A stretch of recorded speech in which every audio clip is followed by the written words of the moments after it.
Okay, I think that's it, Bev. I think for some of them, the main reason is that because, Ajahn is away like next week, and some of them we will be in, so many people will be in Bangkok, including Paina and Roti and ourselves. So just put the notes in your diary so you don't get confused. Yes, thank you.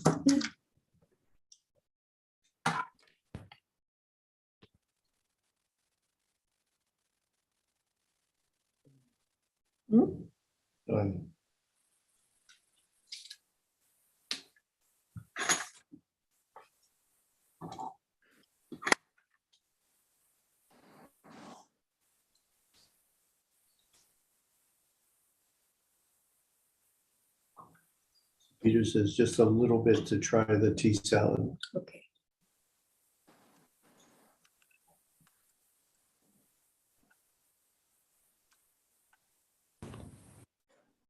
Sawadika, Ajahn. Morning, everyone. สวัสดีค่ะ สวัสดีค่ะ Hi, Ajahn. Bev or Anne, do you have anything you would like to start off with? Anything you'd like to hear more about? Yes, we were last week, we were talking about something.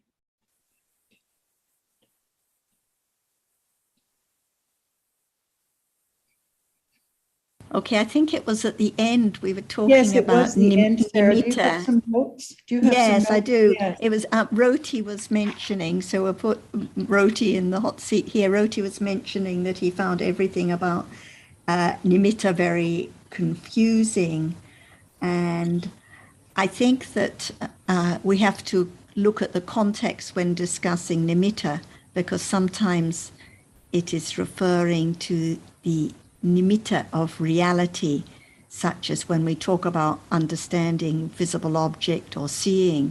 Actually, it's not the seeing that as it arises, it has to be the nimitta of seeing, and the different realities arise and fall away in such rapid succession. So it's always the nimitta of the reality which is understood. And we also use nimitta in the context of the development of samatha. It's always the nimitta, which is the object when referring to the development of samatha or attainment of jhana. Actually, it's a concept, like the nimitta of hardness or color, for example. It's a concept that is the object of calm. And then there is the meaning that is often used when we talk about being lost in the world of nimitta, or when actually it's referring to concepts. It's referring to being lost in all the stories and about what appears. So I don't know if anyone would like to bring up anything further, and if Ajahn would like to discuss it more. Roti, anything else in particular you would like to? Yeah, the last thing you mentioned about being lost in the world of nimitta, which it seems that nimitta is a synonym for concepts, right? In that phrase. It's actually referring to different concepts, but if there weren't the realities, there wouldn't be all the concepts. But when lost in all the... Is there anywhere where there actually exists the definition of nimitta as being a concept? Nimitta and concept being the same thing? I think that, for example, when we talk about the suttas about, for example, not attending to the nimitta and anupyanjana, it's actually referring to how most of the day, after seeing and hearing and so on, we're lost in the world of cups and saucers and computers and people and so on account of those realities that have been experienced. So for the wise, or when there is understanding, we can say we're not lost in the world of nimitta or concepts, because there is understanding at those moments of what appears, even though what is understood, we can say, is actually the nimitta of reality. Nimitta ayupananchana or something like that means shape and form, right? Sign and form. Yes, the sign and the details. So, for example, there's what is seen as just visible object, but what about the details of the glasses and the kind of lips and the hairstyle? These are the anupyanjana, the details of what is seen. So usually there is thinking a lot about the signs, the details, the different colors, and so on. So this is what is meant by being lost in the world of nimitta and anupyanjana, lost in the thinking about all the details and the stories, not the understanding of just the reality that appears. I'm going to pass to Ajahn to see if she would like to add more also on this topic. And we say that we live in the world of nimitta. Just think about that. Because one moment of seeing, can there be many things around right now? Impossible. That's why even seeing itself, that which arises and experiences an object. The other moment of citta, different kinds of citta are there in between, unknown. They do not appear. So we live every day at moment of seeing, hearing, smelling, tasting, touching, and thinking. And when it does not experience any moment, bhavanka, is that right? That which appear in daily life every moment right now. It's seeing, it's hearing, it's thinking, it's liking, and so on. Not just one reality appearing as it is, just only one. Impossible. For example, as soon as one opens one's eye, just there, many things, how many moments of seeing, and does seeing appear as just one single seeing? Impossible. That's why Buddha said, Rupa nimitta, Vedana nimitta, Sankhara nimitta, Vijnana nimitta, Sanya nimitta. All five khandhas appear as nimitta of just one characteristic. For example, right now, there is seeing.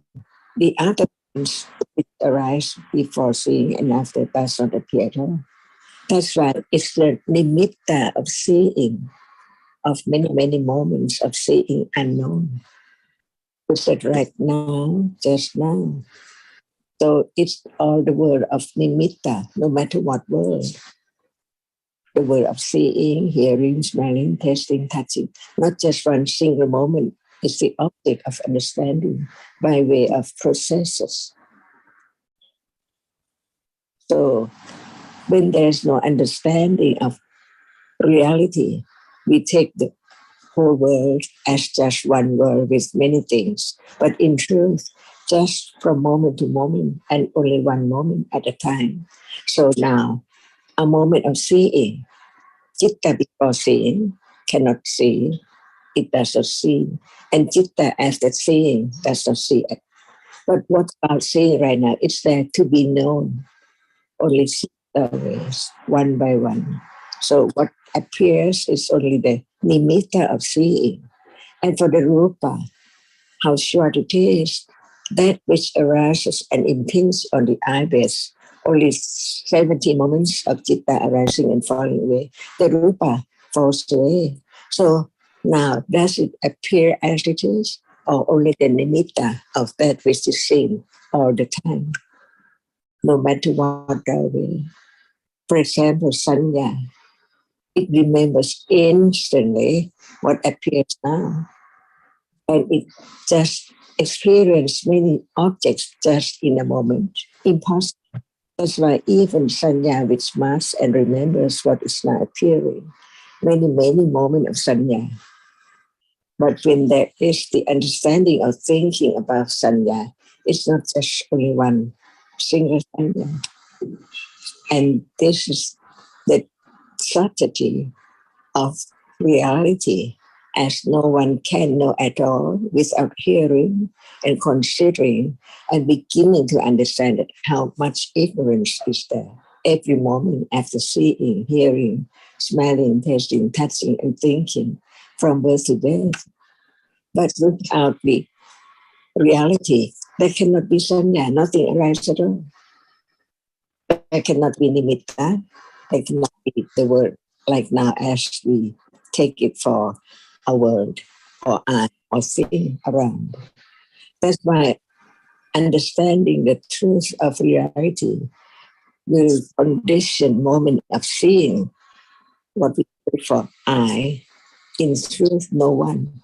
So at moment of thinking of I or having such idea of I as Atma, it's there all the time. Ignorance is there. That's why I begin to understand the great wisdom of the Buddha, who enlightened the truth of this moment of the arising and falling away of nimitta. By way of process, it's impossible to just experience one single moment when it's not single. So it's the nimitta of seeing. Not seeing now sees. And what is seen is the only nimitta of that which is experienced many moments, not just one moment at all. And there are chittas and rupa between arising and falling away by conditions too. Even the ibis and falls away in split seconds. So whatever appears is just the nimitta of that which arises and falls away. And when we talk about the nimitta of reality, like seeing, it has to be many moments arising and falling, unknown, until it appears as just seeing. So it is the nimitta of our reality, because at that moment, there's no one at all who see. The seeing sees, but the seeing doesn't appear just one single moment. So it's the moment. So it is the nimitta of our reality, nimitta of partners, nimitta of taste, nimitta of sound, nimitta of the moments arising and falling away from of something like. As it is hearing, it seems like that is the understanding together. No, nothing in between, no gap. In truth, hearing cannot understand the word, the meaning of the word. It just hears. So it's the nimitta of hearing and the nimitta of thinking, nimitta of everything, which conditions to arise and fall away instantly all the time. That's why when there is the understanding of the nimitta of a reality, it means that there is the understanding of that which is there, arising and falling away so very rapidly, unknown. But it can be known because Buddha taught about just one reality at a time, for it to show up as just one true panya, which understands it. Because now it's just like that, but so very, very quickly that no one can separate or distinguish the difference between just seeing and hearing right now. At moment of hearing, there is still seeing right now, but in truth, it's not like that. So it is the nimitta of seeing, the nimitta of hearing, and the nimitta of five khandhas. And after that, sanya must and remember the sign of seeing and the object which is seen as I see, and what is seen is something. Can be people or thing, depending on conditions. And when there is the understanding of the absolute truth of what is meant by nimitta, there can be understanding of whatever the word like the mitta, anupiyanjana, and so on. What is meant by nimitta and what is meant by anupiyanjana. If there is no reality arising and falling away at all, can there be nimitta? And as it appears, so many things, so many shape and form. That's why that it conditioned the moment of thinking about the details of it, which appears as some different all the time. So we live, or the world is the world of nimitta, unknown until Buddha enlightened the truth and taught about just this moment to begin to understand the truth that seeing and hearing cannot arise together. They are different reality. And there are many cittas too before seeing and hearing. So what appears is only the nimitta of that which experiences the object, no matter it is seeing or hearing. It is only the nimitta of what is there from birth to birth. And consider whether it's right or wrong, true or not. What appears now is not arise, is not there. There are other moments, so they cannot arise together. Seeing and hearing and thinking and liking. So all appears only as nimitta of each reality of five khandhas. And then after that, taking it as something and have interest in the shape and form, it conditions moment of study it or thinking about it in terms of nimitta and also anupayanchana. When you buy something, there must be moment of nimitta, and when you carefully know the shape and form and the color and whatever you are thinking about, it's anupayanchana of that object, that's all. But there must be reality arising and falling away.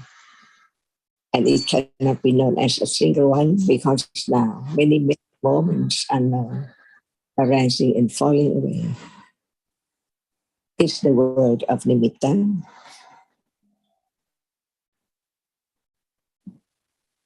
Just consider whether this is right or wrong. Daily life all around animitta of reality, different reality arising and falling away. Otherwise, it cannot be different. The appearance cannot be different.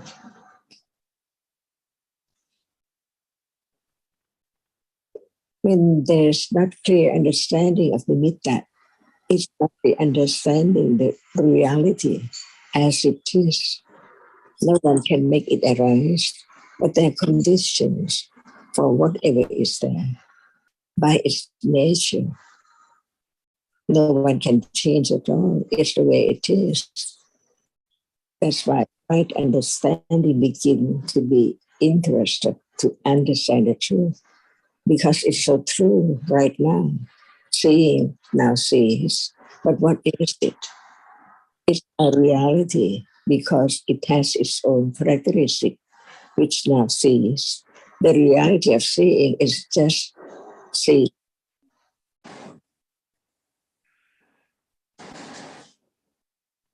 And there is now appearing as nimitta. Who knows with the citta before seeing and the citta after seeing and the object which is seen, it doesn't appear as anything yet, just one single process.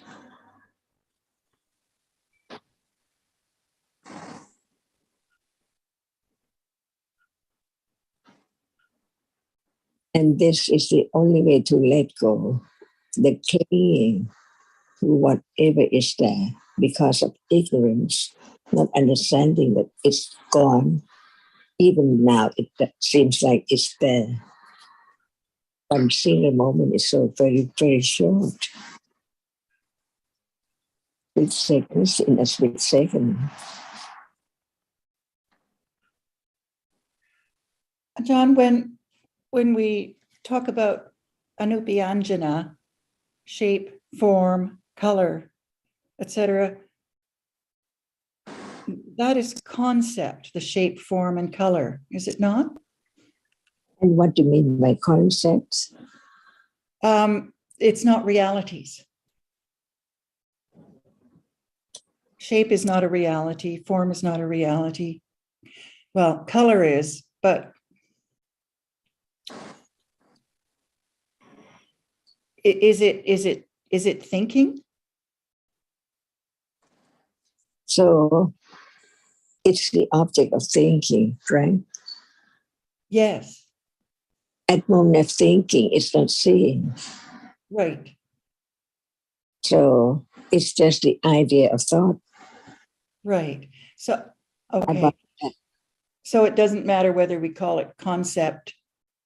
It's not a reality. It's being thought about. And isn't that what concept is? That's why we learn to understand about the absolute reality. Because seeing, only seeing itself, do we have to say the word seeing?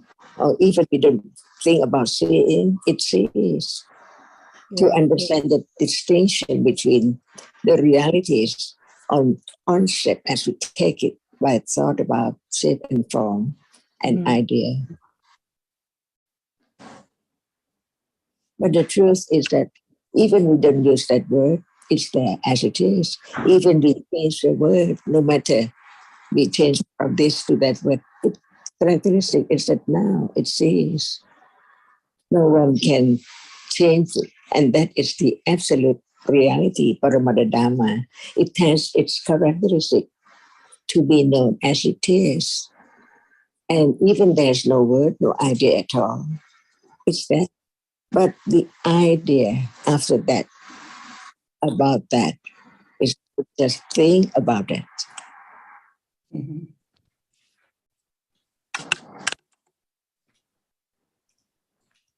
It's just life, everyday life. When Buddha taught about the truth, to be known that it's there now, it's covered up by ignorance years and years ago, because it arises and falls away so rapidly, it doesn't appear as it is. That's why understanding the truth when it's there as it is, only at that moment when it's there. Otherwise, it's just thinking about everything, not understanding that which is now appearing. And that is meant by studying, beginning to understand the truth of that which now appears. Not at the time, only when it's there. And what about understanding? Not enough. Just learn to understand that it's here and now. But the taught it to be known as it is, as no one and no thing at all. The absolute truth.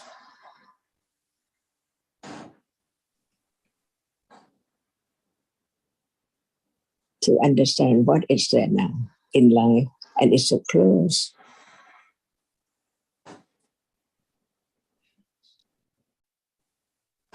But to come close to it, to understand it, it takes time to know what it is, where it is, what it is, what it is. Just one single moment as nimitta too. When we talk about it, when we know about what is meant by nimitta.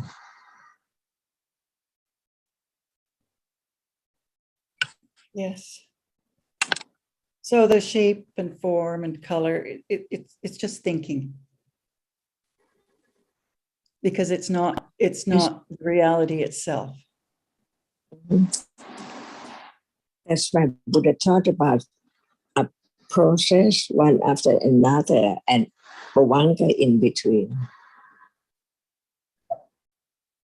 Uncountable moments.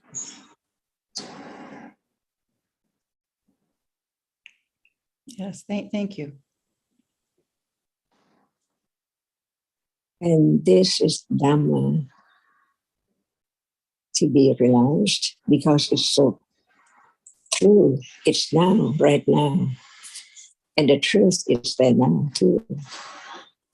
But when there's no word about it, as Buddha's word, about the truth of it, no condition to think about it, to think about the truth, ignorance is there. attachment is kamasava, bhavasava, avijjasava, tittasava. See, Mhm. by conditions.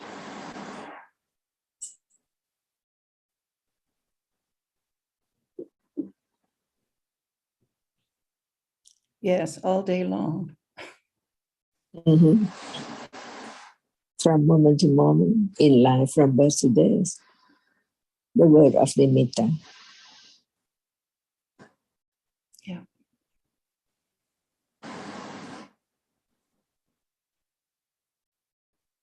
And that which now experiences from moment to moment, no one at all. It's gone as soon as it has arisen.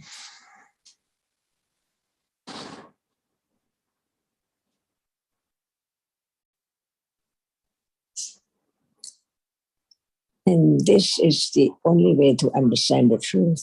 How much ignorance of whatever is there from the birth to death. Even they're seeing right now as a process, ignorance, not understanding it. And even it's there, this moment of seeing, ignorance is there too. 3 moments after seeing, only 3 moments.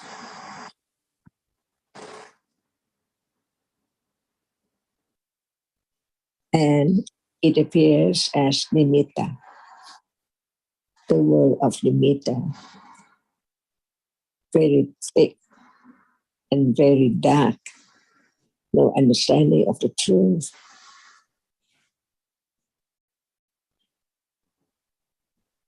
That's why the understanding of the Ariya Satya, the form of the truth, has to begin with studying, understanding what is there, little by little, as intellectual understanding, to condition moment of understanding what is there now directly, but still so many levels of direct understanding of that object to just get closer and closer until it's there by condition with a level of of understanding, not just what we have learned, but what we have learned is there to be known as it is.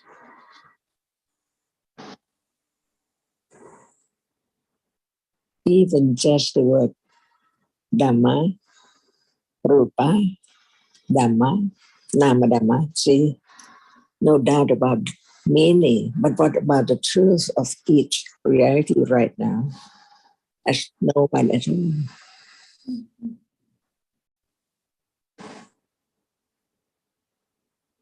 And this is why all dhammas are so very subtle. But it's the way to understand it is the way to let go only. Otherwise, no other way to let go ignorance and attachment and all dhammas.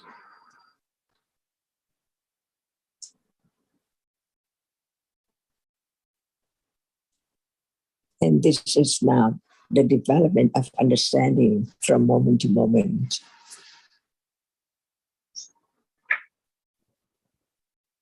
Holding the knife's handle, who knows how much it's gone away now, little by little, unknown.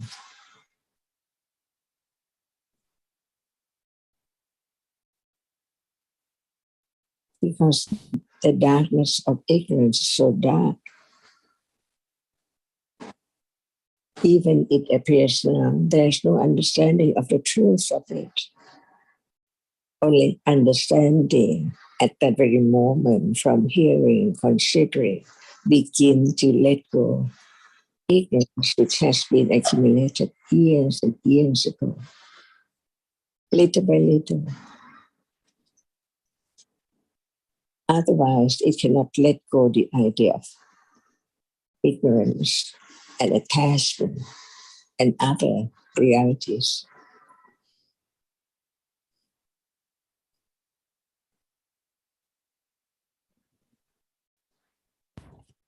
on It's the your way. Please. so back to your question about whether the shape, the form, the details, the concepts or not. Of course, now thinking about the details of the picture, thinking Concept. about the details of what is seen, it is thinking about the ideas, the stories. But the reality itself, for example, the sound heard, each sound is different. It has a different tone or pitch, the masculine sound, the female sound, different volume, different characteristics, but usually no attention paid to the details. But attention can be paid to the details. Then it's thinking about the details, but the sound itself is the reality. has its own characteristic, and each sound is different. Otherwise, there wouldn't be the thinking about the different kinds of sounds, the different kinds of music, the different voices, the different words. So it all comes back to the nature of the realities themselves, the nimitta of the realities themselves, the nimitta anupyanjana of the realities, which conditions all the thinking about the colors, the details, and so on. The colors are concept. So like now, what is seen, the color that is seen now is different from the color that's seen a moment ago. But when there is thinking about the color of the curtains behind you, or the color of the plant, or the color of this or that, then of course it's thinking about the ideas. But what is the reason for thinking about the different ideas, the different colors? If all visible object or all color was the same, there wouldn't be the thinking about all those different details. Oh, okay. So whatever is seen, it's always visible object, but each visible object has different signs and details, different color is seen at different moments. And that's why there is the building up the story of yellow curtains and so on. The visible object color or not? It is what is seen. It is the color that is seen, visible object. But usually what we think of as color is an idea about it, not just that which is seen at this moment. So whether we say what is seen as visible object or color, it doesn't matter. The point is, it's just that which is seen just as it is, different from the idea about different colors, different shapes and forms, different details. Can we say, Roti, that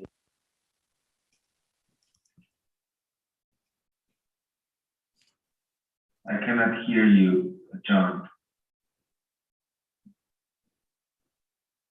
hello, can you hear me now? Can you hear me now, Roti? Yes. Okay, Yes, sorry about that.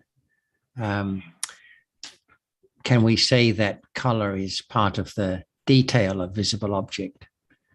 Just like all the different colors are part of the detail. Just like with sound, there's aspects like tone and pitch and volume that are all part of the detail of the sound that is experienced.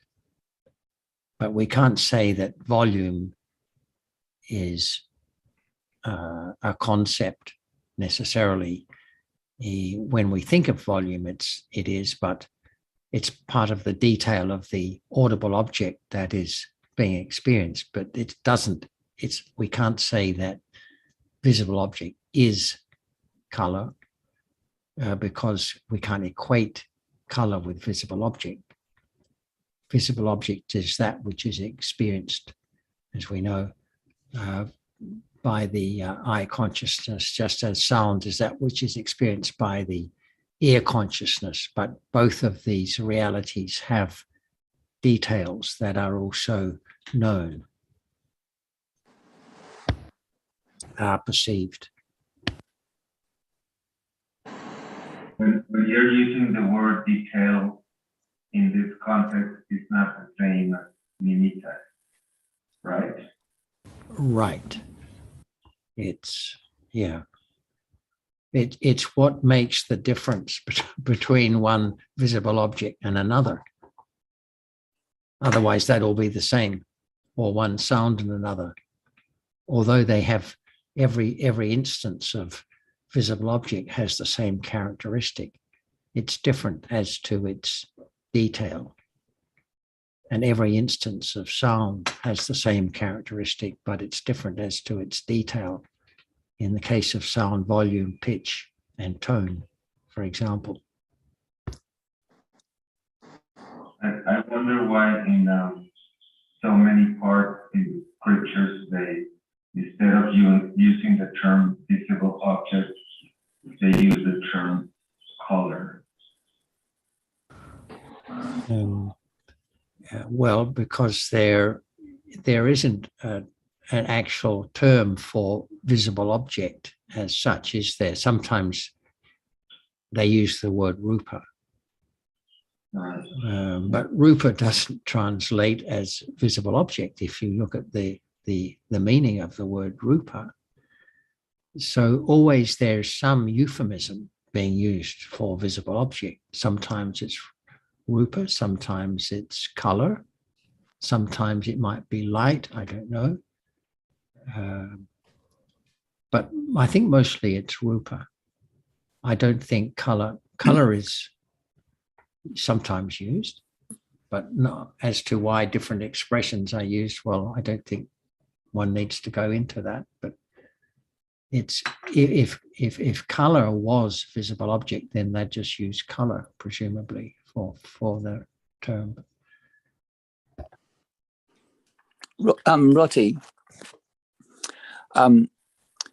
we have talked a little bit about this before, but it's always useful to go over again and again. It's the word in many ways is not so important. It's always the understanding. So as we know, we use the word wano sometimes, which has been translated as color, but it refers to the object which is experienced by way of eye doorway. And we also use the word rupa ramana, or aram, it's the reality which is experienced by eye consciousness. So we can use these different words. It doesn't many ways, it doesn't matter really what word we use. However, we have to use something to refer to the reality that is experienced by way of eye consciousness. And so we use those two words primarily in Pali, one no, or one no usually, and rupa ramana. So if we understand that is the reality which is experienced now by way of eye consciousness, so it doesn't matter really what word we use. And so when we go to the word, we've been talking about this morning, the word anubhyanjana. Anubhyanjana literally means following, Ajahn translates it as details. Literally the word means a character, like the letter. If you look at a page on a book, you'll see all these bhyanjanas or vyanjanas. Sometimes these words are used, can be bhyanjana or vyanjana. It's the same word in Thai for a letter is vyanjana, bhyanjana. And anubhyanjana means like to follow, like when we talk about in the fourth aspect of Sotapatiyanga, the Dhamma Patipada, like following Dhamma according to Dhamma. So anubhyanjana, those details are there. Say, for example, if you're looking at a page of a book, all that is experienced as visual objects, the details are there, but they're not able to be thought about until the following mind or moments. And then we think in all sorts of ways about the experience. We think about those details that have been there by way of nimitta, which appears in the mind or moments. following that sensed or experience. I hope that's a little bit clearer, or that may be helpful. Thank you.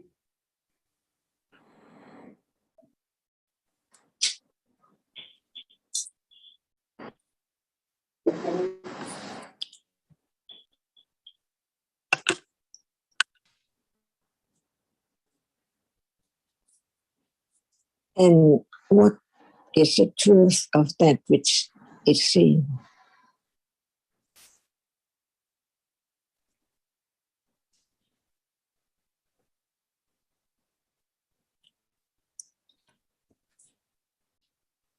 When you ask that question, Ajahn, the truth of what is seen. Yes.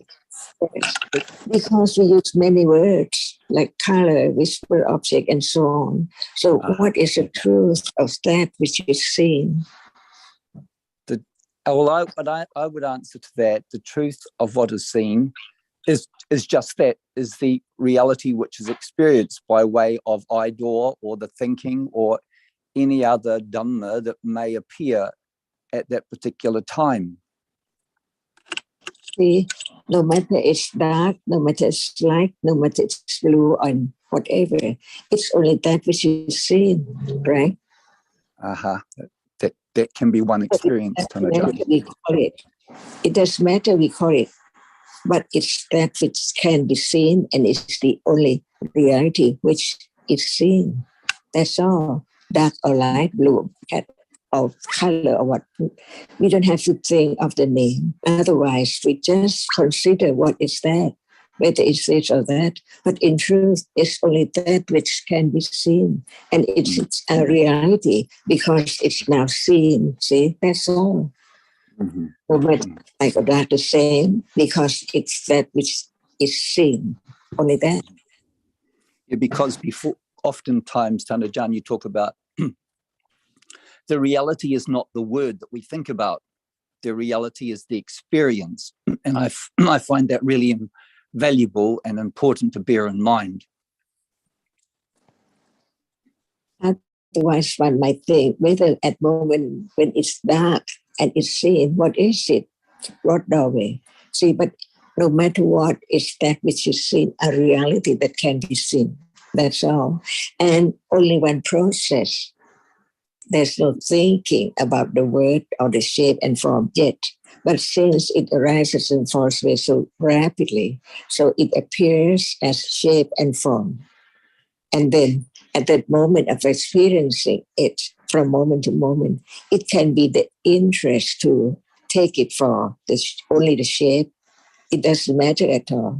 While we sit on the train and the train runs along, and what is seen unnoticeable too, because no interest in it, or even we try so hard to know it's gone all the time. It's like any process, because it's gone, because it's not clear. But when there is more understanding of that which appears, there can be the letting go. It's only that which is seen. See, now no matter we take it for flower or curtain or anything, it's only that which is seen. No word for it, dark or brown or blue or white. It doesn't matter at all. It's only that which is seen, and this is the truth. But when we use the word, we can use any word, but it's only that which can be seen. And in a moment when it's gone, the other moment experience not the same which has gone, but another one, different one. So it could form up the idea of shape and form with details when we think about it.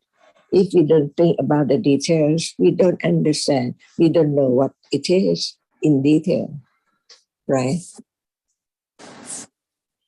Just pass, no interest, no matter what. That's why it depends on the experience, different moments, different process, and it depends on conditions, whether there is interest to understand clearer and more details, or just a shape and form. They are the function of reality, that which experiences an object, whether it's by conditions to think about this or that, to be interested in this or that or not. Just to understand what is there in life, one's own life, because there cannot be the understanding of the other person's world. Everything comes from this moment. No matter it's about history or about paintings or about cooking, this moment, from moment to moment, that's all. So as long as there is a thinking about whether it's color or not color or whatever is seen, it's only that no matter what, it's only that which is seen. It is moment of letting go, doubt about that which is seen. Only a moment appears as so many long story of everything, economics and so on, accidents and so on, from seeing moment to moment, condition the interest and the idea of what is there as something all the time. But in truth, it's only that which is seen. And we take it for beautiful or ugly or very pleasant, but it's only that which is seen. And I was thinking too, Roti, that in Thailand, the bhikkhus often wish the people Ayu, Wanno, Sukham, and Balam. And in that context there, the word Wanno, as Ajahn has just spoken about, can refer to complexion or looking good or something. So it's just that which is seen. And people desire to have pleasant objects or to look beautiful, but it's just that which is seen. And so people, when they wish those people Ayu, which means, as you know, long life, Wanno, which in this context relates to beauty. Sukham, of course, is happiness, and Balam is strength or vigor or power or whatever. So the word is referring, Wanno, to that which is seen, which people desire to be beautiful. But that's thinking about what is seen. That's a different moment.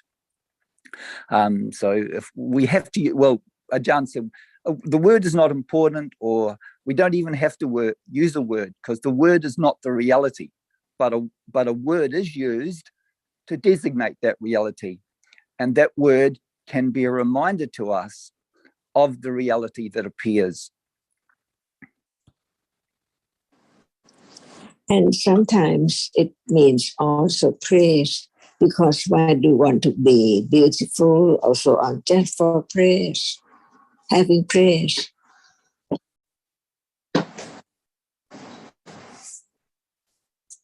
Born to have True.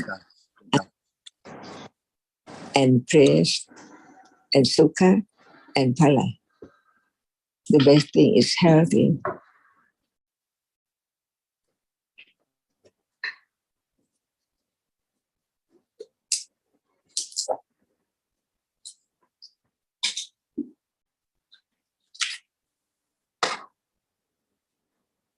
And praise can come from many, many conditions or means or ways, in knowledge or in ability to be champion and so on and so on.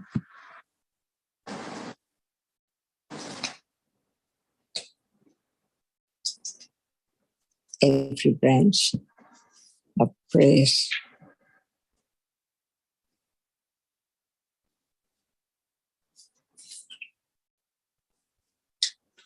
And that can be a condition, of course, Tanajan, for just more attachment.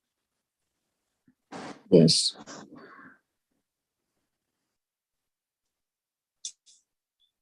Better than blame.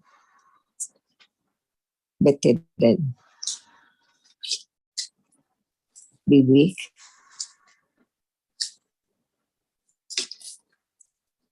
In health.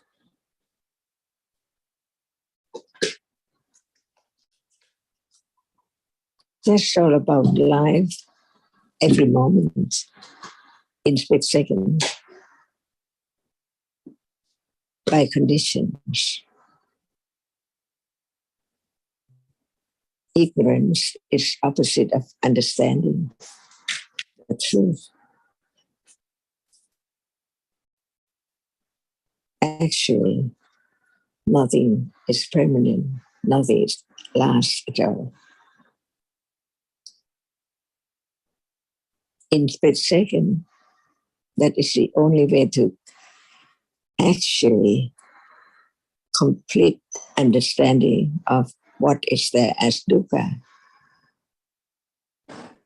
not permanent at all.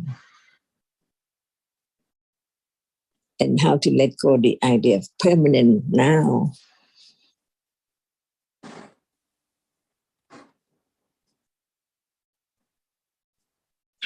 To understand the nature of that which appears as it is, as it cannot be taken for anything because it's gone.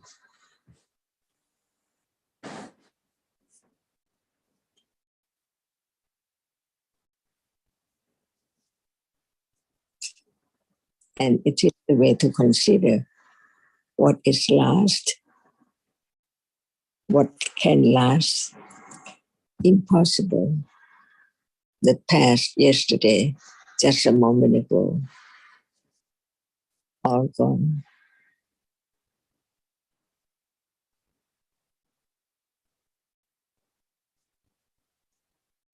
And that can be realized too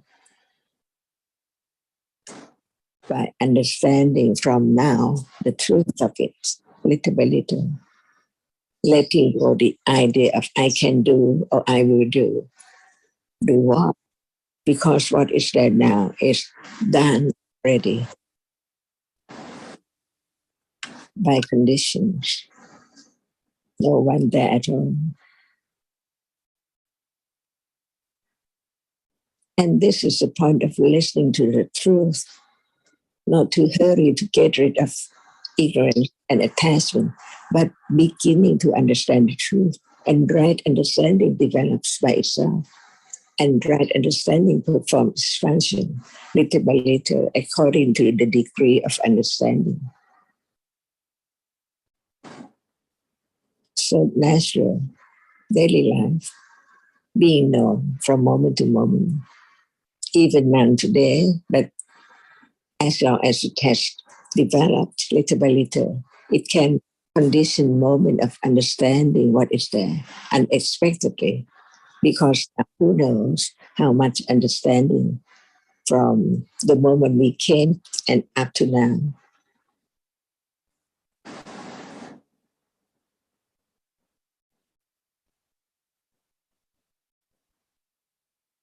This is anatta.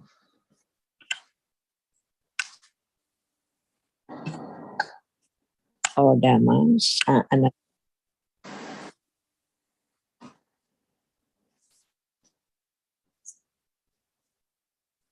No matter what is there now is conditioned by conditions. Any moment can be known as it's conditioned.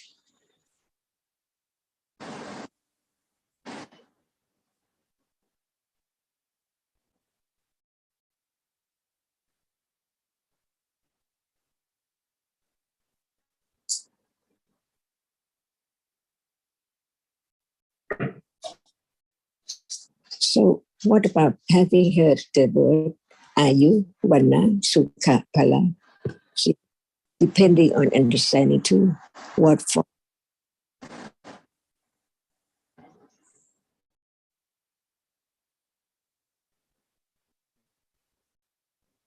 So you're saying, Tanajan, that when we hear those words, ayu, vanno, sukham, balam, that can be a reminder about the nature of the reality that appears.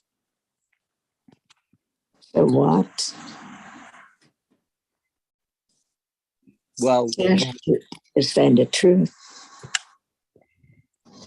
yes. This is the best thing in life, not just to have all for oneself, for pleasure, but to study, to understand the truth. Ah, yes. Of course, Dhammajan. I appreciate that.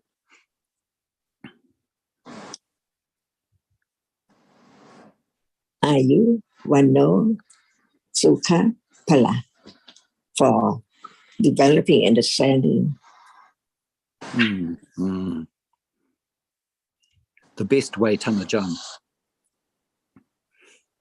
Not to seeing as something that you have for yourself, but as something that is useful for the development of panya.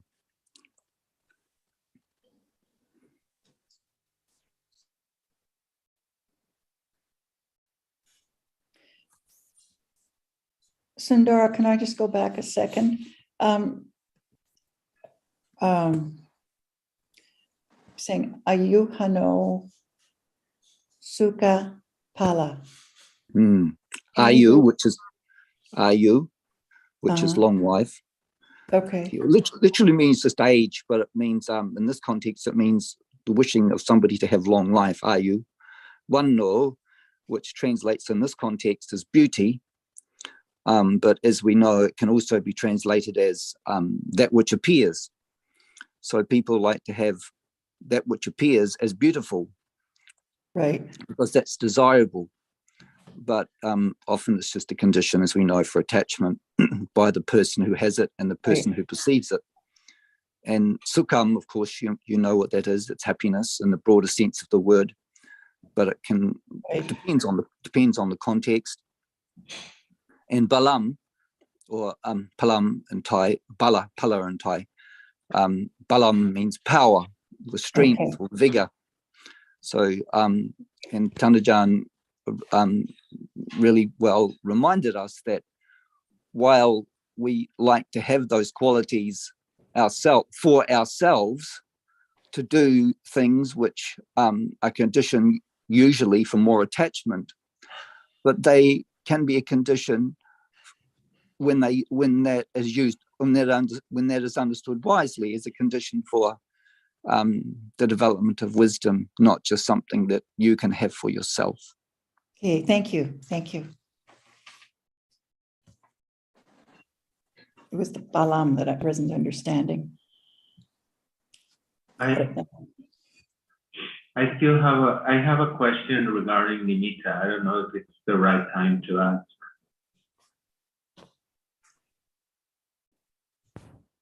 Go Yeah. Go ahead. ahead, Roti.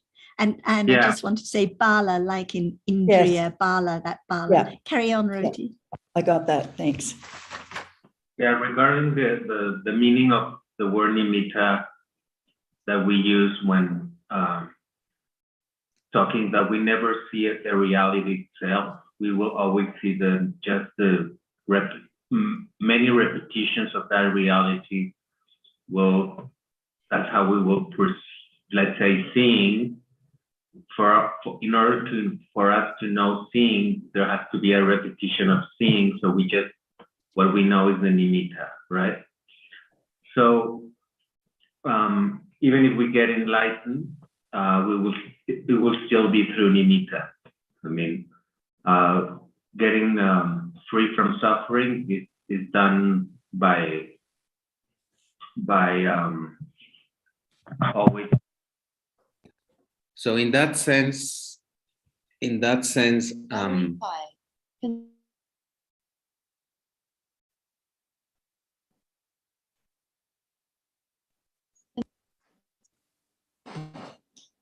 Go ahead, Roti. Yeah. Can you hear me? You're breaking up. We've lost your audio, Roti. Can you hear me now? Yes. Yes, that's Yeah, good. right? Yeah. So what I'm saying is that I find it a little bit meaningless, the knowledge about nimitta in this sense, because knowing about it or not knowing about it makes no difference in order to get rid of suffering. So that's why I don't know why there's so much emphasis always in talking about nimitta sense. That's kind of like a little bit what I think about it. Well, I'm know if inclined any- to. Yeah, I'm inclined to agree with you, and I think this is what Jonathan alluded to also.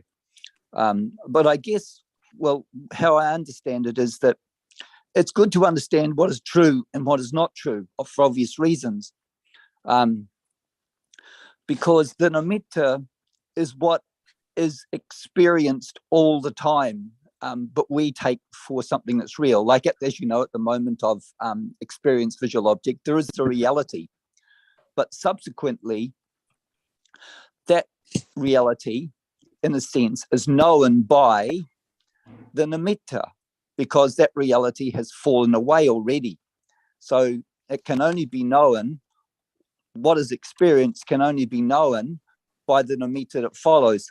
So when we refer to nimitta, it's a useful reminder in many ways about the reality which has fallen away, and about which is experienced now, which can only be known by nimitta. So it's like coming back to what we were talking about a moment ago about the nature of reality. You know, we use these words. The word is not the reality. That's the important thing. And I appreciate Tana Jan's reminder there. The word is not the reality. However, we have to use different, when we're talking about Dhamma, we have to use different words to help us distinguish the different Dhammas that we're talking about. But I appreciate the point that you're making, and I think it's a useful one. But I think it has to be understood in the context of Dhamma also. And I'd just like to add briefly that the realization that the world or realities are experienced through their nimitta, I think, comes at rather high levels of understanding. So it's not apparent, and one could say not relevant for the beginner, because it's not going to be realized until understanding has been developed to quite an extent. But as a reading from the Visuddhimagga, I understand that as enlightenment is approached, it becomes apparent when understanding is developed to those very high degrees, it becomes apparent to the individual that the experiencing of this in samsara is by the nimitta, and there comes to be the realization that there has to be the animitta, the reality that is without nimitta, which is the escape from this world. So it's definitely relevant. But I wonder, in the case of defining nibbana as animitta, to which meaning of nimitta is it referring? Because as we have talked, nimitta has many different meanings in different contexts. So I wonder what's the one regarding animitta. Well, I mean, I think Jonathan made a good point there too about the reality which is unimitta, which is well. Just to go back, the word nimitta means a mark, literally something like that, a mark that is left behind that enables that reality to be understood, that enables that reality to be recognized, if you like. So and the jhanas has reminded us that there are many different levels of nimitta, that there is Vedana nimitta, there are all by way of all the sankharas, there are different nimittas that are appearing all the time by way of nimitta, by way of the mark of the reality. And as Jonathan just referred then to animitta, or the signless, or the reality without a mark. which is the escape. I appreciated that reminder also. That's what, but this is and that will be, of course, a very, very high degree of panya. So these words, all these different words that we use, can be reminders of the reality that appears now. And they can also help us to distinguish and understand better the Dhamma. That's what we use these different words for. And the more sophisticated and the more keener our understanding ultimately of the reality that appears is, the more we'll appreciate how important it is to use these different words. I'm just actually bearing in mind that a point, if I may, speak to you, Anne, there too, with the word bala, because it can be rather confusing. Bala is the singular of the Pali word meaning power, but bala is the plural when we refer to the different bala, which is, and then you got the word bala, which means a foolish person. In Thai they say pan. So some of these words can be quite confusing, but it is useful for obvious reasons to distinguish between bala, and bala. They all refer to different things in different contexts, in different plural, singular or plural. So it can be rather confusing. I just wanted to speak to that point that somebody had subsequently pointed out, So anyway, getting back, if I may, to you, Roti, that we have to have these different words because they can help our understanding to grow. They can help our understanding to grow, but words, as Tanajan always reminds us, are not the reality. And that's such an important thing to remember, but they are helpful for their own obvious reasons.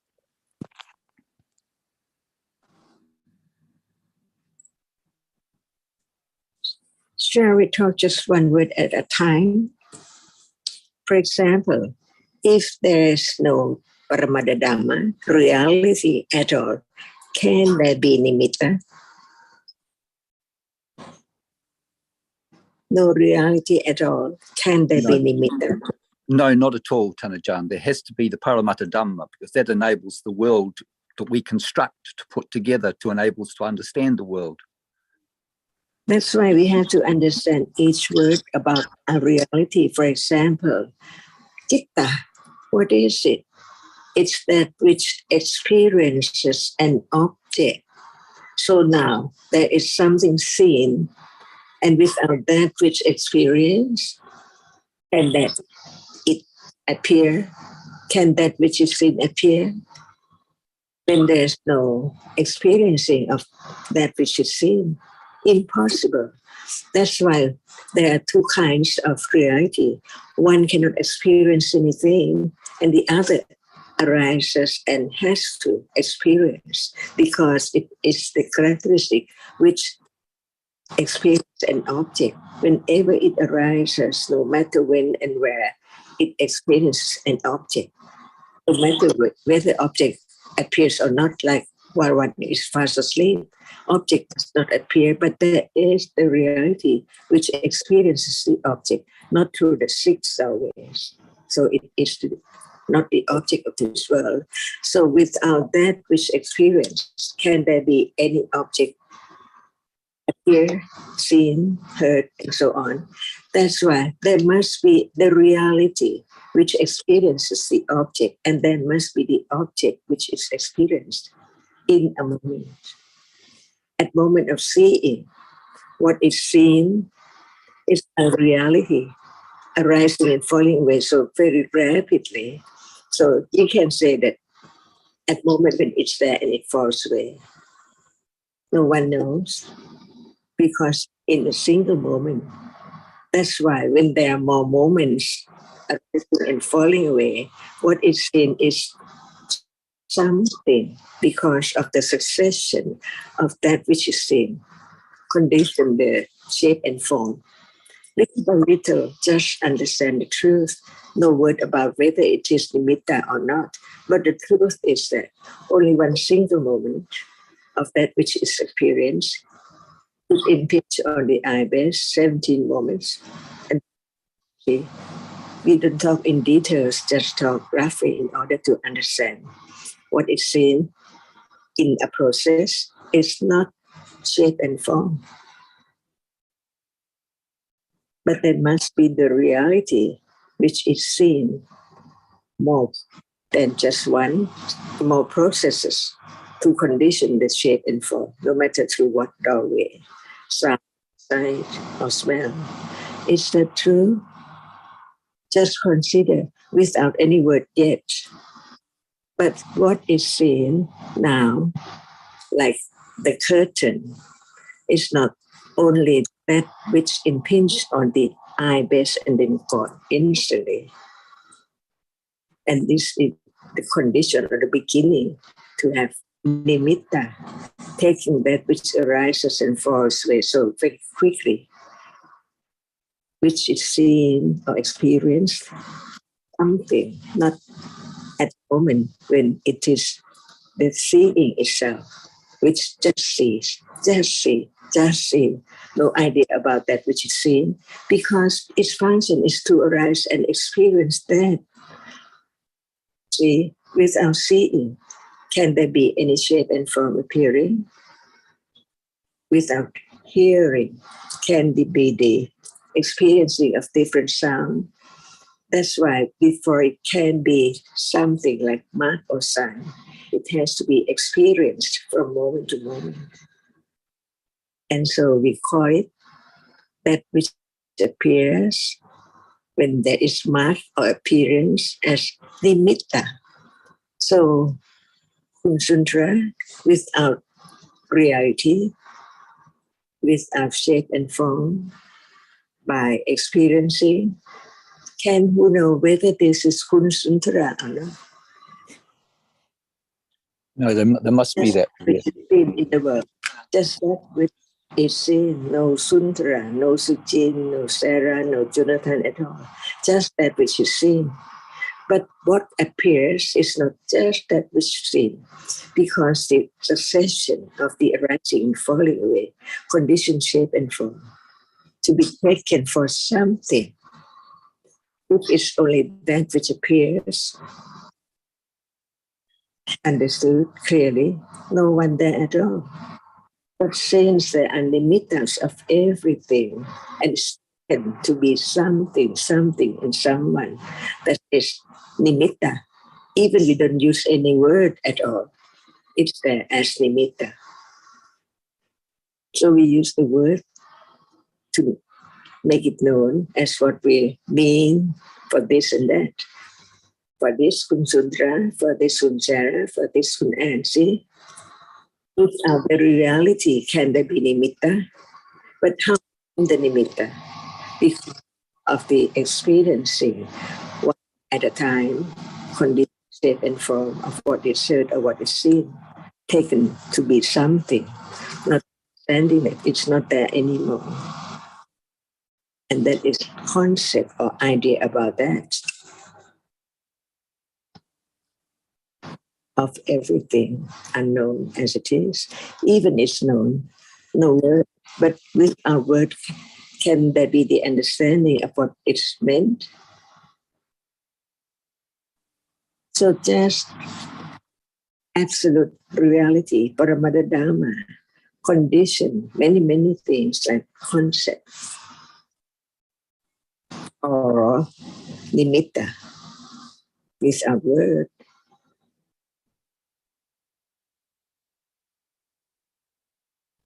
If not, there must be doubt about nimitta all the time. But in truth, there must be the absolute reality, being, thinking in the world or in life from moment to moment until death. That's all. But the Buddha enlightened the truth. So he thought about reality right now. How come to take that which is seen as something? In truth, there's one process. Without reality, if there's no reality at all, there's concept. So there's no nimitta. So how come the nimitta? It's the arising and falling away of processes, condition, shape and form of what is heard, or what is seen, or what is felt. Otherwise, there's no understanding of the truth, no letting go of ignorance and attachment. And life goes on with ignorance and attachment and die, clinging to other objects in the next world, again and again, endlessly, because no understanding of the truth to let go, ignorance and clinging. So is there still the doubt about what is meant by nimitta, reality, concept, and ayu, wana, sukha, pala? In Thai, it's not pala, it is pala, means strength, healthy.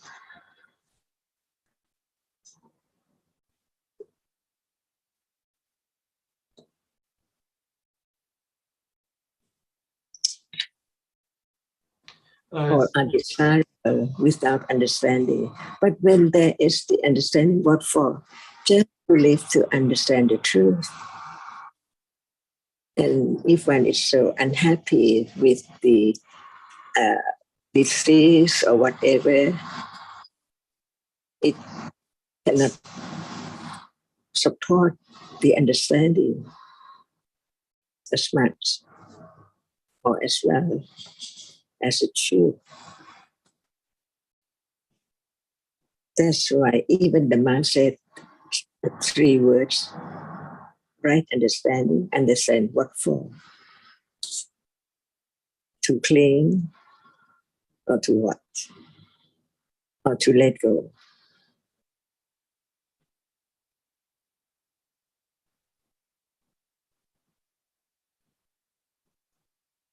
It says, question about nimitta now, please.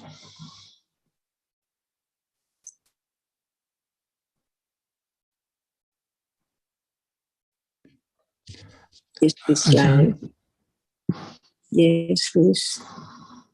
Ajahn, about in Vipassana Jnana, when there is the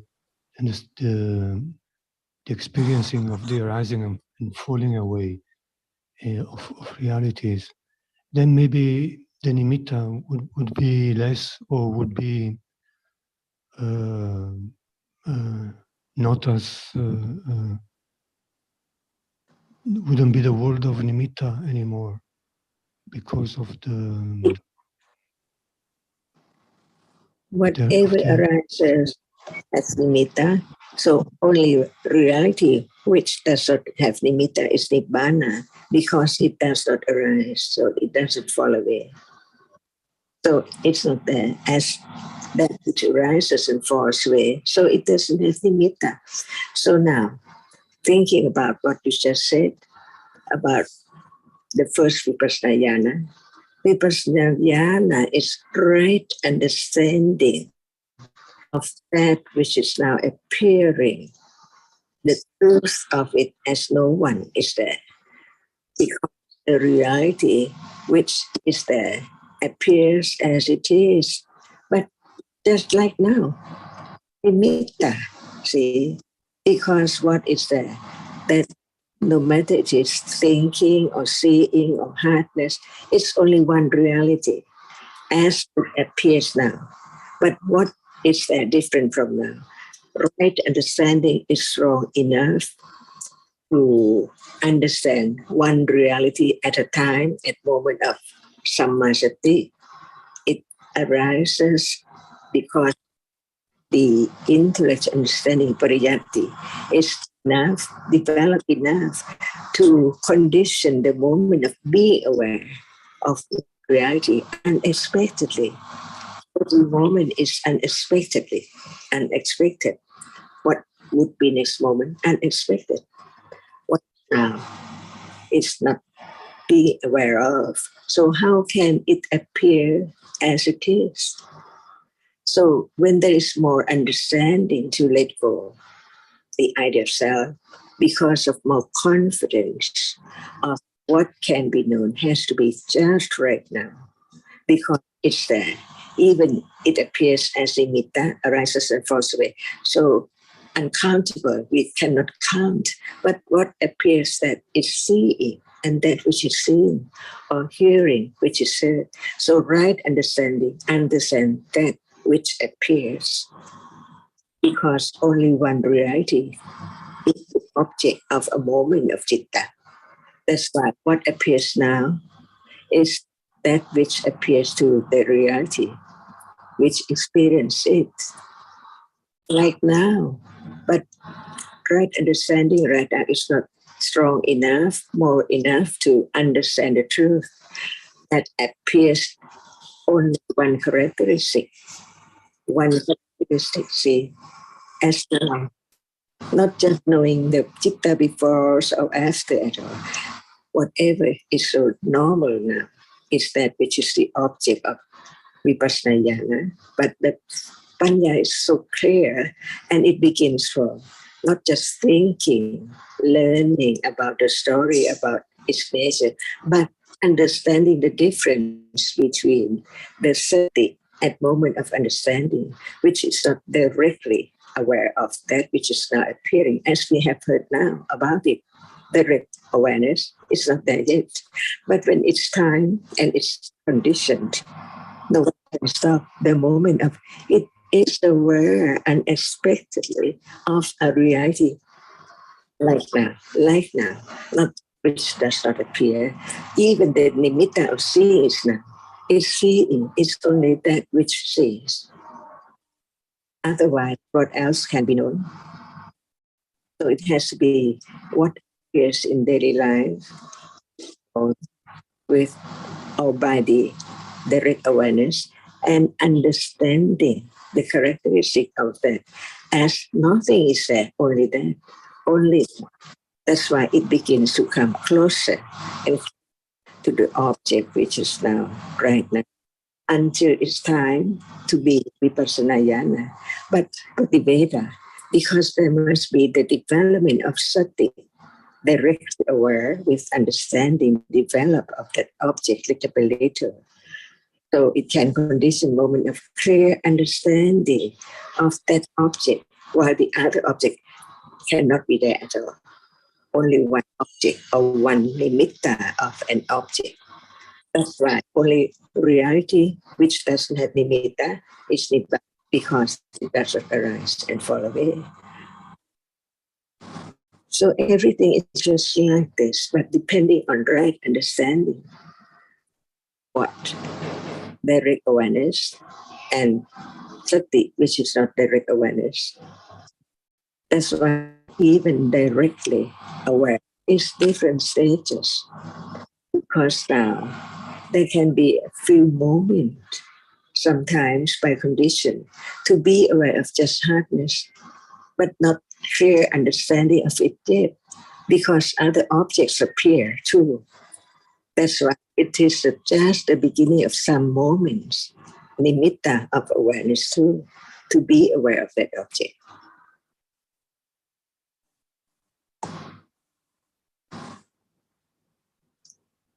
Is it enough or clear?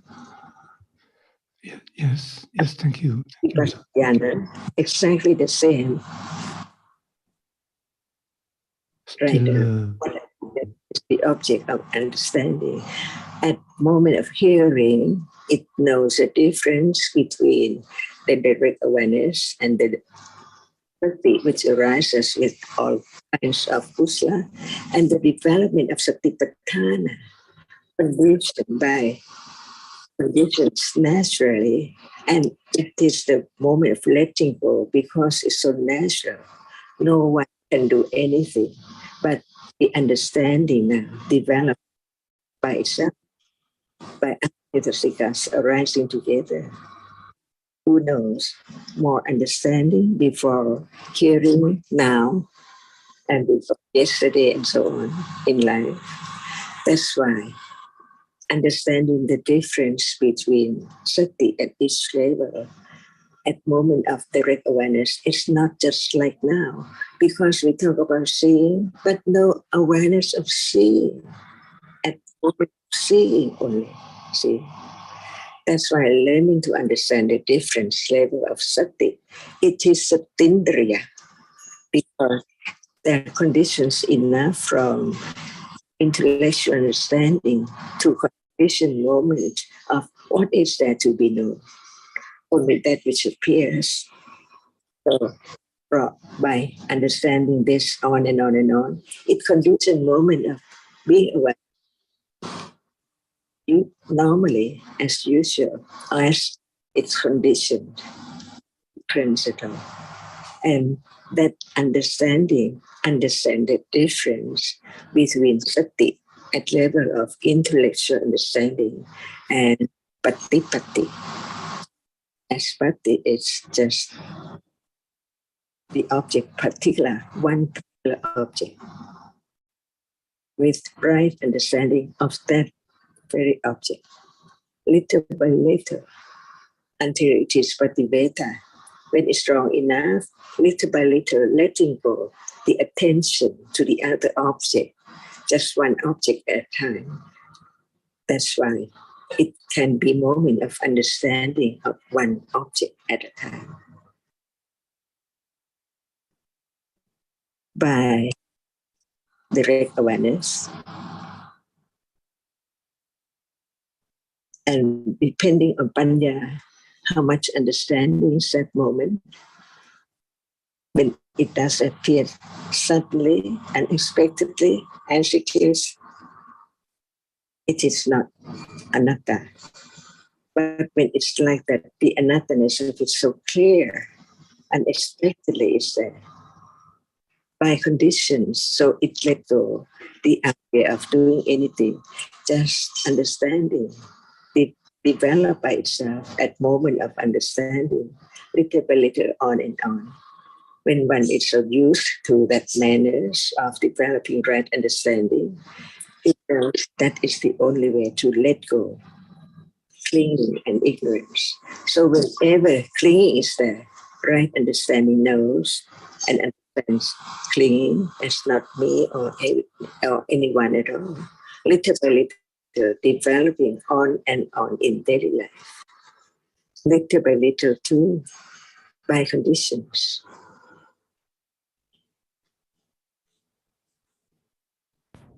I think your question is similar to the one you asked last week or the week before about when there's more understanding, will there be less thinking about concepts? And if there is vipassana jnana, will there be less living in the world of nimitta? Because it's like there is an expectation that when there's understanding, there's less daydreaming or thinking about people and things and situations and stories. But vipassana jnana, the clear understanding, is just for brief moments. So afterwards, the world is as normal, just like now, thinking about people, thinking about different colors, lobha, conceit as usual. But the understanding that was so clear conditions their wise understanding of different realities on and on, leading to more clear understanding. But in between, attachment is normal, ignorance is normal, thinking about different ideas, different stories about different nimitta, just like now. Otherwise, there's a kind of expectation that life will be different or be changed. It's just the understanding that develops, but life as usual, even for the Sotapanna who's enlightened, still thinking about people and children and sickness and problems and useless chatter during the day. So it all depends on accumulations and conditions, what appears. And Sarah, a moment of insight, wouldn't it be followed by thinking about the insight, the moment of insight, automatically there would be thinking, wouldn't it? By accumulations and for moments. And after that, what about attachment to insight? Because there can be attachment to anything. No, what I'm saying is that Yes. the thinking, you cannot stop thinking. So there's going to Cannot, impossible to stop thinking with ignorance and attachment, just like now, because it's conditioned that way. So whatever arises, even moments of clear insight, it's conditioned, not in anyone's control. No one can stop attachment arising. No one can stop living in the world of nimitta, thinking about different ideas. And if there is any kind of wishing or expecting it will be any other way, it hinders the development of understanding. And I think we can see, depending on the accumulations, different individuals at the moment of insight, after Vipassana Jnana, what the thinking is also different for each accumulation, but there would be thinking. And there has to be a lot more understanding developed, which has to apply that understanding to other objects which were not the object of insight in order to condition higher insights. So it's not enough at all. But it all depends on accumulations, what they're thinking about, what there's attachment to, just like now. And I'd like to ask Cindy, so we've had a lot of detailed discussions this morning about nimitta and so on. Does it seem practical or relevant to daily life now? Because it's not just for the sake of collecting details at all. In fact, not in the slightest. It doesn't matter what Pali terms are used or not used. Simple language is actually the most beneficial, especially for newcomers. So the whole point is that actually what is seen now is just that which is seen, just that which is visible. But after there has been the seeing of what is seen, there is the thinking about all the different stories about what has been seen, about all the details. And this conditions the thinking, and the memory conditions the attachment, the ideas of someone who sees and something that is seen, and all the ideas about someone who is control, someone who can decide what will be seen, what will be heard, what will be thought about, what will be accumulated. Whereas in fact, what we learn is, in fact, there are just these different realities. There is just that which is seen, nothing there, and no one that sees. And the point is to understand that life is not in my control or your control or anyone's control, because there is no one that can do anything. So whatever arises is by conditions, not in anyone's control at all.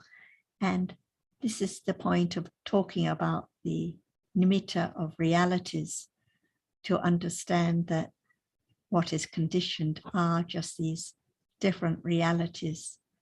But there is the experiencing about the signs, the details of what has been seen, what has been heard, the thinking, the seeing, and this conditions all those ideas of I and something there.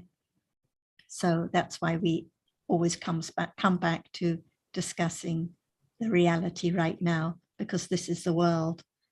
Usually we think the world is the house in LA and the people around us and so on.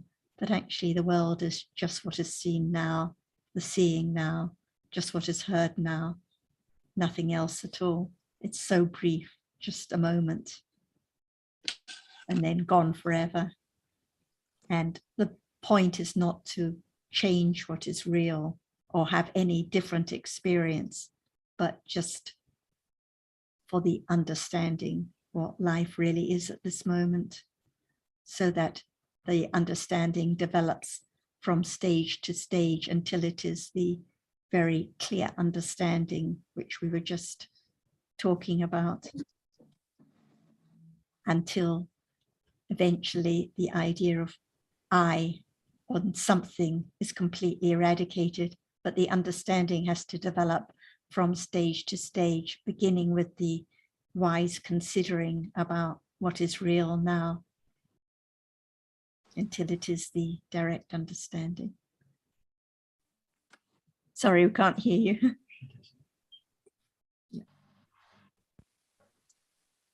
Thank you. That's very clear. Thank you. I appreciate your patience listening, because it's very difficult when one's not used to all the terms and words. And But you made it a lot easier to understand. Thank you. I got it. Yeah. Good to see you, Cindy. Yeah. Thank you.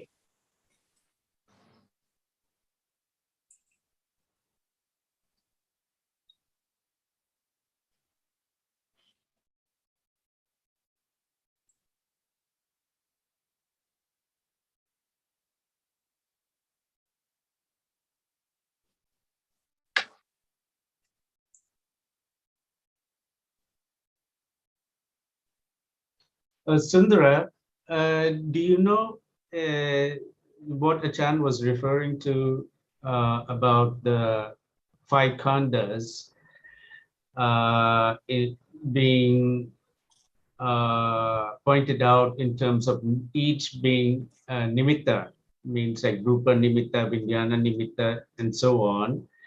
If that is from a particular sutta, do you know if the sutta, or do you know where it's from? I'm thinking that perhaps you can get the answer from there, why it was pointed out, why the teachings on nimitta, has been taught. Sukin, I don't know the specifics. I tell you what, Alberto was always very good with that. He's a great sleuth in being able to find that out. But I can have a look also. But I would also ask Alberto too, because Tanajan has referred that it is in the teaching somewhere. These different nimittas, because everything ultimately appears by way of nimitta, as we've spoken about quite extensively this morning. If it wasn't for nimitta, there couldn't be an understanding of Dhamma, because of the rapidity of the falling away of realities. Nimitta enables us to have a better understanding of Dhamma. But no, I don't know that particular sutta, but it shouldn't be too difficult to find. And I will certainly have a look and can get back to you. And I would ask Alberto too, because he's very good at finding out those kind of details, that are really helpful in appreciating what the Dhamma is all about. Yeah, and Tanajan, of course. Oh, sorry, keep going, Alberto. You please go ahead. Just I wrote a note and I'll let you know.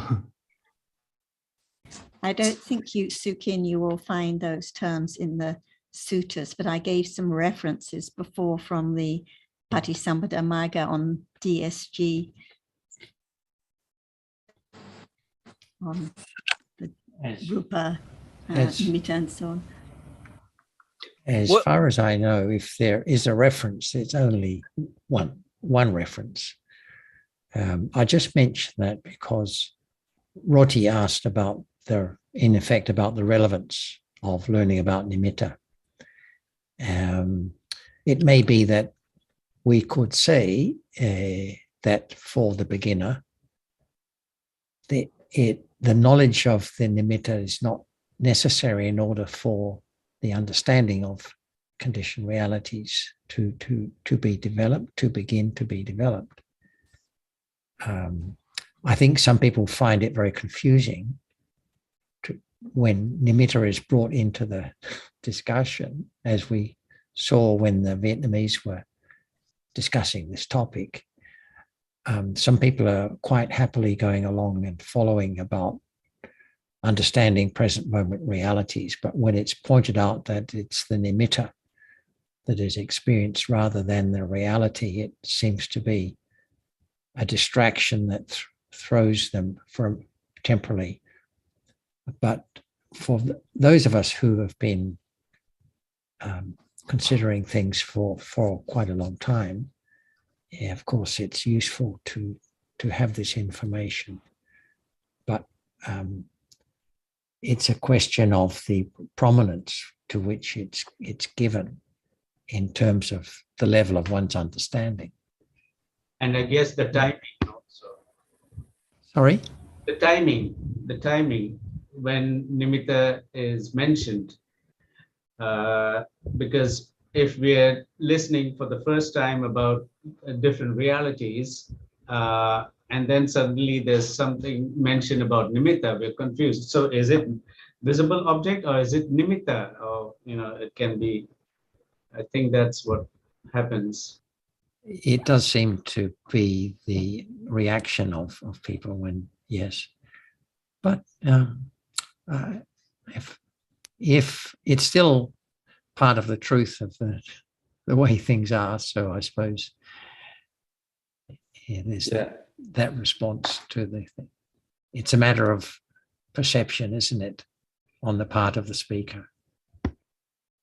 And isn't this the study of Dhamma? What seems clear then isn't so clear after all, because it's so subtle and there has to be more detail. So like one hears in the beginning, oh, that which isn't reality is concept or something, and then one learns about nimittas or different grey areas, and it's questioned what is concept, like Ajahn asked Anne, and one realizes that there has to be more understanding, or like the expression we discussed about living in the world of nimitta, and different people had very different understandings.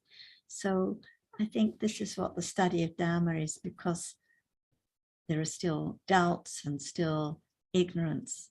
So it has to develop on and on to be firmer and firmer, no matter at what level. Well, I see that there can be two kinds of things that can create confusion regarding nimitta. One is regarding the different meanings of the word, and the other one is like saying that one needs to know, for example, one needs to see the reality itself in order to get liberated. But we never see the reality itself. We will always see the nimitta of the reality. So probably just making it clear since the beginning. And I'm sure there'll be times when you want to hear more about different realities. At another time, you want to hear about those same realities from the aspect of nimitta. Yeah, and it seems, no, they're good points, Roti. I think ultimately, of course, it's by way of nimitta that we truly understand Dhamma. And we can get confused between the words reality and nimitta. They are different terms, and they are used differently for obvious reasons, for their own unique reasons. But the more we grow in understanding, we'll know that both terms are relevant: reality, nimitta, and we can have a more refined and a keener understanding of Dhamma, the way it truly is. And that's helpful, because if we can distinguish between truly what reality is and what it's not, ultimately that's what the aim of development of understanding truly is. And I think we sort of alluded a little bit about this morning, that that ultimately Dhamma is understood by way of nimitta. When we get into these very, very high levels of understanding, where we can truly know these different Dhammas, I think that's when the concept of nimitta will be really appreciated.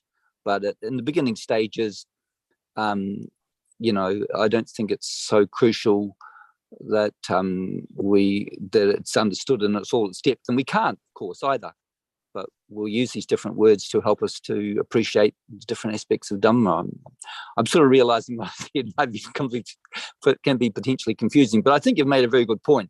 Well, I don't know. This kind of discourse about the initial stages or more advanced stages, and that certain things need to be known, are important to know. Initial stages, other things are not. I don't know. I kind of don't. Actually, Roti, everything can be object of doubt or understanding. It depends, and the problem is just that we don't realize how little we understand and how much we need to listen more and more about everything, all aspects of Dhamma.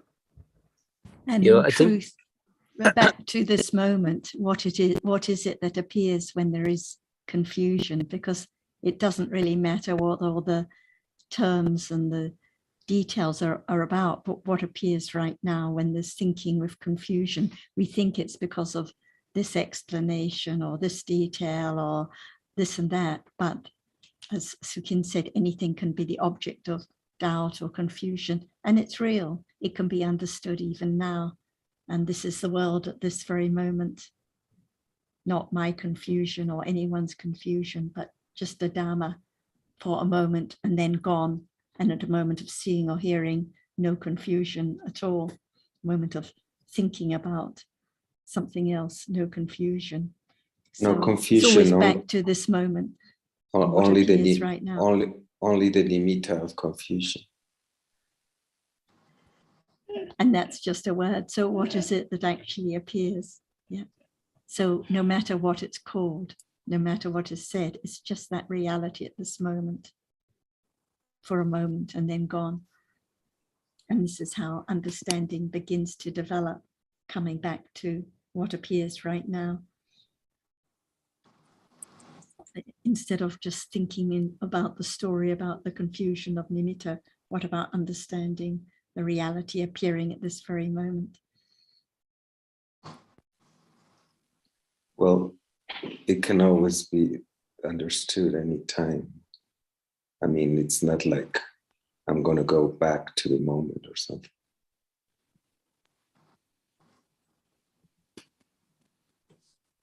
And this is the way one thinks, right, about nimitta. But if we haven't heard the teachings of the Buddha at all, can anyone have the idea of nimitta? Never heard the teachings at all. That's why if we think another way, did Buddha say anything about nimitta? What did he say about nimitta? We talk about nimitta in our own thought, our own idea, our thinking. But what is that any word that Buddha said about nimitta? Did he say this word nimitta or not at all? And what did he mean of nimitta? To be known, to understand the word nimitta. So just no matter it's where in the Tipitaka, Sutta or Abhidhamma, but did Buddha say anything about nimitta? And what did he say? Not just thinking about it in our own way, but did he say anything about nimitta? Did he say the word nimitta? And what did he say about it? Explain about nimitta. Thanks, Ajahn. There are many, many references to nimitta in the suttas, but they have different meanings. So sometimes nimitta is the image of the like the kasina nimitta and so forth.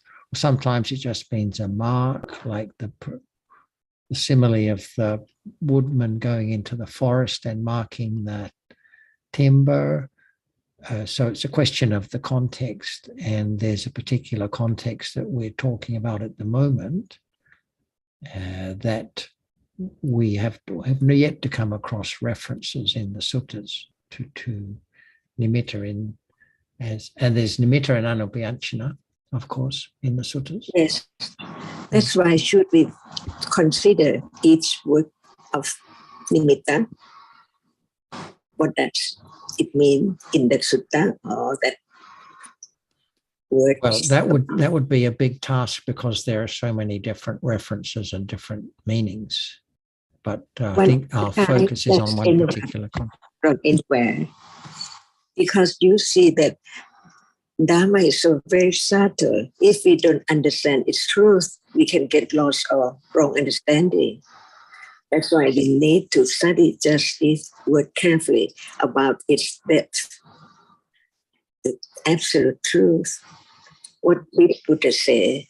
Just one plain word of what did he say about nimitta? One by one. Otherwise, we just have one's own idea about it again and again, not consider the meaning of the word that Buddha taught about nimitta. We use the term nimitta. What is the meaning of that? What is it, nimitta, that Buddha taught?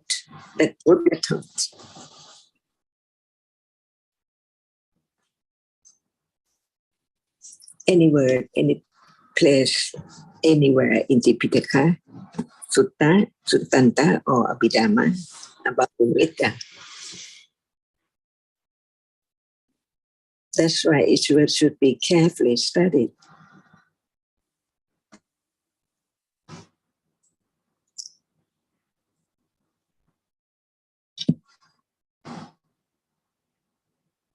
Otherwise, we should carefully study the teachings of the Buddha. Ajahn, are you saying that all those different use of nimitta in the different suttas are actually pointing at the one meaning of nimitta, but maybe from different aspects? That's why learning nimitta, no matter from Abhidhamma to understand the meaning of it that Buddha taught on that subject. Anytime, anywhere, so we can understand the real meaning of nimitta. No matter he said here and there about what and what, but what is the nimitta that he taught? Everyone understands that he said about nimitta, but what is the meaning? What is it? He said it many times, so just study each one to understand it and to know exactly what it is. Not just think about this and think about that at different sutta of Abhidhamma, but study each one, the meaning, different aspect, but the same truth. Yeah, I think you, Jan, I was thinking of Kunsa Kin's comment then. I think oftentimes these different words are disguised because of our lack of understanding. So I think that the point that Kunsa Kin made is a good one. They can be pointing to the same reality, but they're not understood because of the level of understanding that a particular person may have or have not. and the habit of thinking on one's own, coming to one's own conclusion. True. That's true. Right. A very good time to study the teaching carefully. More careful to each word in each context.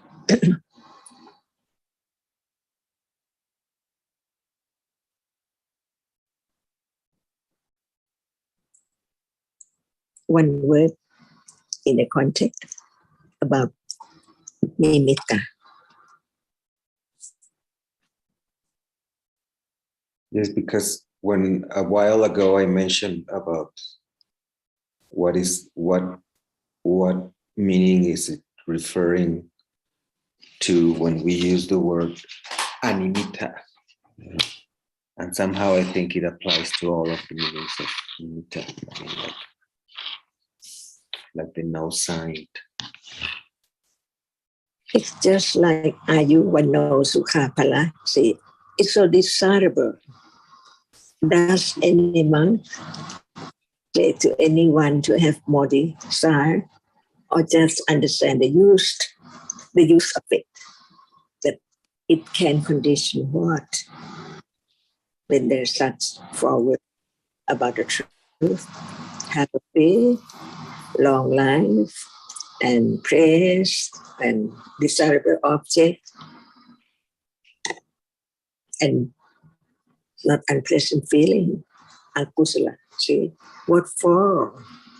Not just, oh, that's what he said.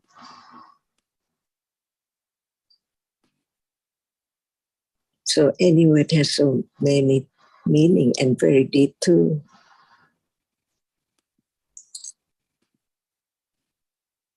And as you said, the context is so very important. Always comes back to the context of the word or the terms, and just to pick out 2 or 3 words without the context can be very misleading. And yeah, that's true, Sarah.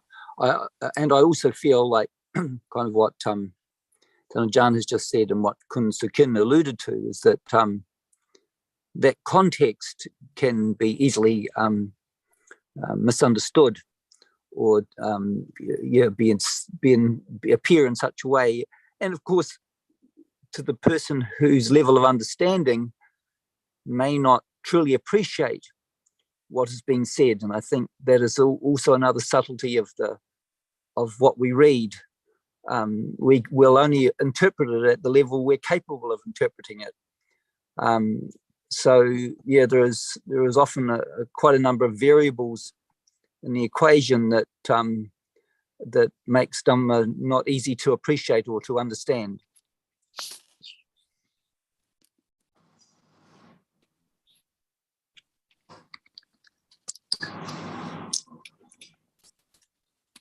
So shall we study the word nimitta next time from the text? Yes, we can have different references and look at it in different contexts. I think that's a good idea. And so, as I just put a note to remind everyone, no discussion next week. This will be in 2 weeks' time. We can look at more context and details. Everyone can bring one along. Excuse me, isn't it the 8th? There's no discussion? I think next week will be the 3rd or 4th. The 4th, no discussion on the 4th next week. Oh, okay. So the following one will be on the 11th, the following week. Yes. Okay. Okay, thank you.